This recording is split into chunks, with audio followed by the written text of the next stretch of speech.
Bonjour, my friends. I'm Frankie, and welcome to Club Foodie. In the 80s, I was a cocktail waitress, then became a bartender. Working in that environment, I had the chance to try many different drinks. I had a lot of favorites, and here's one of them: Coco Cognac.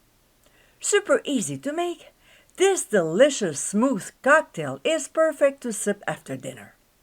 It tastes almost like a light chocolate milk with a little zip to it. So let's get mixing. In the glass of a Boston shaker, we'll add ice cubes.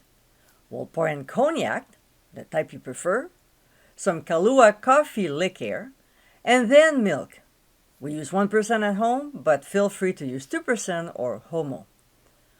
We'll place a metal tumbler on top, secure it, and shake vigorously for 20 to 30 seconds.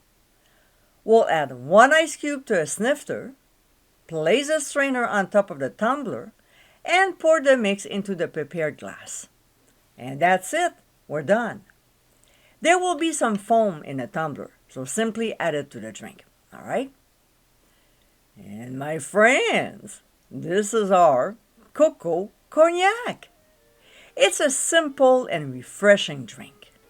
With only 3 ingredients, this is a tasty after-dinner cocktail to enjoy. I hope you give it a try soon, and be sure to visit clubfoodie.com for ingredient amounts, directions, and more info. Until next time, my friends, cheers!